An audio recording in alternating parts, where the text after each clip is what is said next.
Hello my beautiful crafty friends. I'm Katia with Lunar Sun Creations, and today we're going to be playing with polymer clay. I've had a few requests from people wanting to learn how to make these pendants, or I use them as swing tabs actually in one of my albums, the Ocean Blue album. I'll put that link to that album down below so you can check it out. So I'm going to show you today how I made these. So it's a really simple cane. It's a Bullseye cane. So I've already got a little bit of clay rolled out here. My pasta machine has died, so I've had to do it by hand, so it took me a little while. So I'm just doing earth colors. I've got a new album in the works, and it's very earthy kind of colors, so I wanted to make these for that album. So I've kind of custom made some colors. The green is the only one that started out this color. I've mixed this one using red and black and purple to make kind of a wine color. And then this one has some purple and like a tan mixed with a like coppery color. I wanted a little bit of pink hues, like almost like a terracotta. The light is horrible in this room. Anyway, it's kind of a terracotta color. And then I've got just some like tan kind of color. So this one I have, this is about 3/4 of a package of like a Primo, one of these size. So about 3 blocks of it together.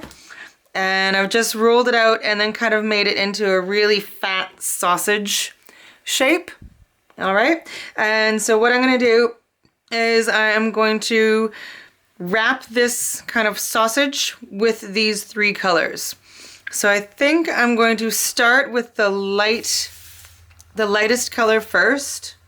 So I'm going to put it, actually I'm going to take it off the paper, put it on my block here. I'm going to cut an end so that it's a straight end. I'm going to put this on the end and then cut right against the side here, just so we get, I want it to be the same width as this kind of barrel shape. Do the same on the other side. Now it's not gonna be exact, but I can trim this off later.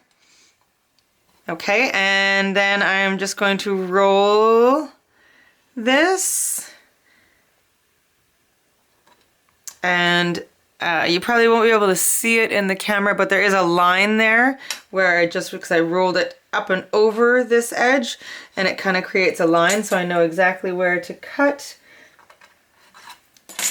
so that these will line up. I'm not exactly straight, but that's all right. We can work with it.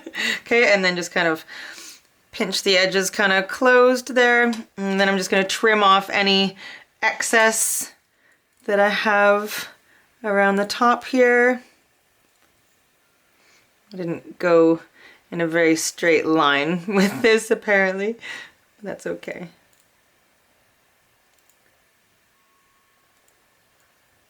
Okay, it's good enough for me. I'm gonna re-roll this out, and I might use another layer of this, but for now we can just put it over here. And now I've got some green, so I'm gonna do the same thing with the green.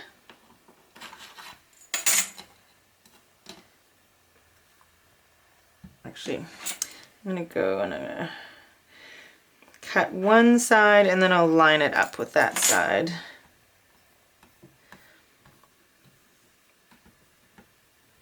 Haven't decided if I'm going to do 1 layer of each color or 2 layers, so we will see how much clay we have after we roll it. How much clay we have left. I think we should have enough to do 2 layers of each color. Okay, so now I'm just going to roll this, doing the same process.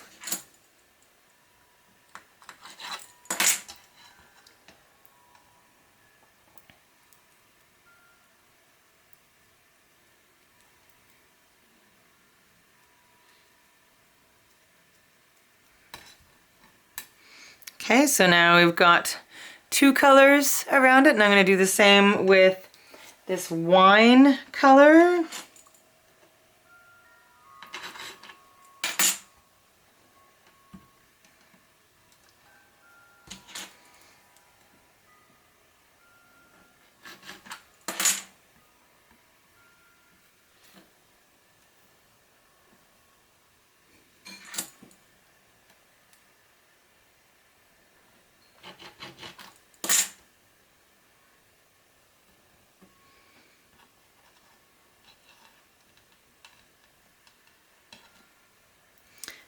Almost didn't have enough for this one. That's all right, we can make it work.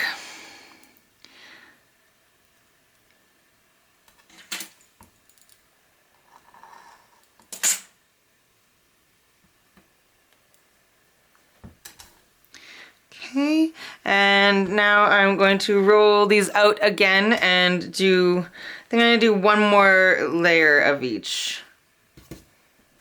Okay, so I've got 2 layers of each color around. The wine color, I didn't have enough clay to make it completely even around the edge, but I decided that I'm gonna be okay with that and just kind of see what happens, you know? All right, so now that we've got this huge barrel shape with colors in it, we're going to start working with our hands in the center, just kind of like turning it into an hourglass kind of shape. So what this does is if there's any air trapped in the center, it's going to push it out towards the 2 ends. So we're just gonna keep working at it and slowly moving towards the ends. You don't want it to get too thin in the center. You want to keep working it out towards the ends. The 2 ends will get a little bit deformed, and that's okay. I mean, it's going to happen. It will for sure happen, so don't worry about that. And we're just going to keep working it in this way until we get like a nice long, about 1/2 inch in diameter log, I suppose. So, I mean, take your time. This is going to take, you know, a bit of time to do, because you don't want to just roll it super fast, because then it might not go evenly. You want to try and do this as evenly as possible. And you can roll it a bit, but to try and, because you want to keep it so that it doesn't get just super thin in the center and break on you. All right, so I'm going to keep working at this. This is going to take me probably about 5 minutes or so to get it to a width that I want it to be. So I will keep working at this, and then I will come back to you in just a little bit. Okay, so when it gets too long to be manageable, then you can cut it in half, which is what I've done to try and get it into 2 long forms like this. Is mine perfect? Not by a long shot, but that's okay. I mean, it's hard to create a very long, perfect, cylinder kind of thing. So now what I'm going to do is I'm going to cut these into lengths. You want them to be about the same size. I think these are, I mean, a little over 1 inch. About 1.5 inches. So, I mean, you can do a little longer, a little shorter, whatever you want, as long as they are all about the same. Okay, so just cut them all into pieces that are the same in width, and then we will go from there. I think I kind of lost the green. You can't really see the green anymore. Okay, so once you have a whole bunch of little barrels, little sausage links, you can start to just kind of put them all together. One in the center and kind of wrap all the rest of them around it. I think I might add a bit of green in here again because I've kind of lost the green. My apologies, I didn't realize how far off camera I was there. So I've literally just put them all together in kind of like a circular shape, and I've added little tiny bits of green in there. That was just a personal thing. So now we're just going to kind of mold this into a kind of square shape. You can kind of push it onto your work surface, just moving it in 90-degree flips just to try and get it into kind of a square-ish shape. Every once in a while you can push down on the top and the bottom. I like to use a like an acrylic block for this part. I find that it really helps.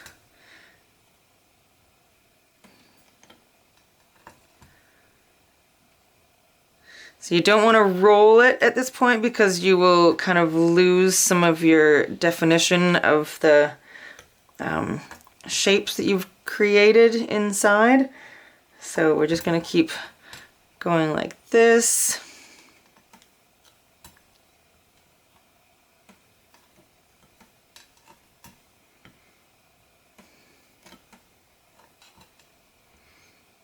And just keep going until you've kind of got the edges fairly smooth. And if you wanted to here, you could wrap it in another color. I wonder if I might take some green and wrap this in green. I wasn't intending to do that, but I feel like it's a little bit too brown now. It's like predominantly brown and tan, and I think I'm gonna do that. Okay, I'm gonna condition a little bit more green and wrap this whole cylinder in green, and then continue going forward with this shape. Okay, so I wrapped the whole thing in a bit of green, so I feel better about that now. I just wanted some green back. And so now I'm just going to continue with that process of just kind of smushing it down onto my work surface to try and get it into a square. Like a, I mean, it's going to be a rectangle, not a square, but like square shape on the end. And I'm going to keep playing with it and working with it until it's about maybe 3 inches long, something like that. You want to wait about an hour, let it sit, let it cool down, because we've been working with it so much with our hands that it's really warm and soft, and you won't get a clean cut. It will be like very, very misshapen if you try cutting it now. So you can even wrap it and put it in the freezer. It's fairly cool here, so I think if I just leave it out for an hour, it'll be fine. So I'm going to do that, and then I'll come back and show you what the slices look like. While we're kind of waiting for this to set, I suppose, I just wanted to show you a couple cool things that you could do with the leftovers, if you have any leftovers. I like to just play with them and see what kind of other cool patterns you can come up with. So I had a little bit left at the end, so I just kind of rolled it out thinner, and now I'm just cutting some of those leftover sausage pieces into quarters. And now you can put these together kind of back to back. So just like we did earlier, but they were round, and so these ones I'm kind of just putting all the round bits back to back and then rolling it out, and it creates some cool kind of, oh, I'm off camera again, stripey effects. Okay, so just putting the round bits back to back. I'll cut one more so you can see I didn't realize I was off camera. So cutting it lengthwise, and then cutting it again lengthwise. You can cut it just in half or in 3 or in 4, and then put them kind of back to back, just for a different look, you know? you can play with it, do all kinds of things with it. Just play with your scraps and see what happens. So this way, doing it this way creates some really cool lines that you can play with. You can kind of stretch them out a little bit more.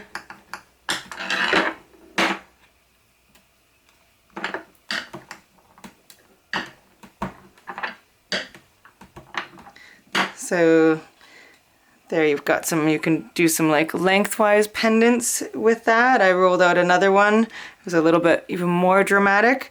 And then this one was just cut the end off one of them and just rolled it out exactly as it was. And that's what happened there. So play with your clay and see what kinds of random things you can come up with.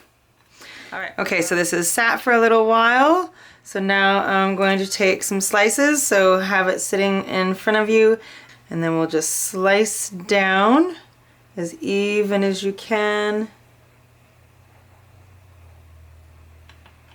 Oh, that wasn't completely even. Let's try that again.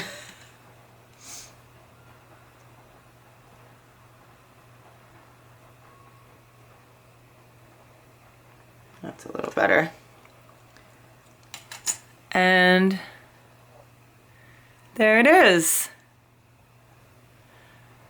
So if you're using this for jewelry, you might want to back these with a solid sheet of clay. For what I'm using it for, you won't see the back, but I mean it's the same on the back and the front, so totally up to you if you want to back it with a solid layer of clay.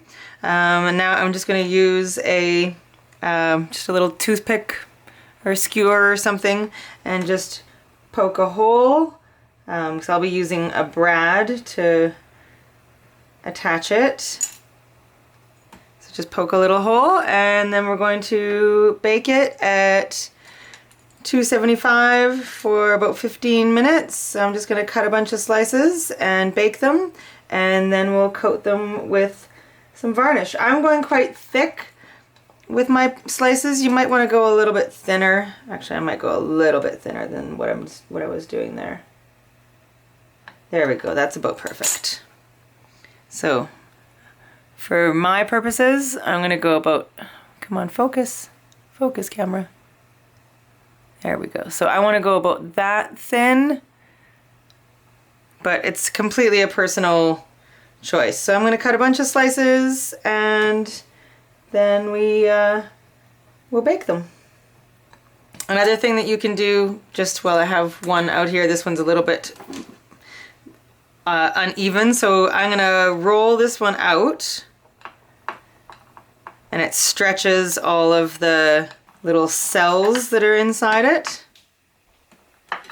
And then you can take a cutter of some kind and cut some for earrings or something like that, or some kind of pendant or something.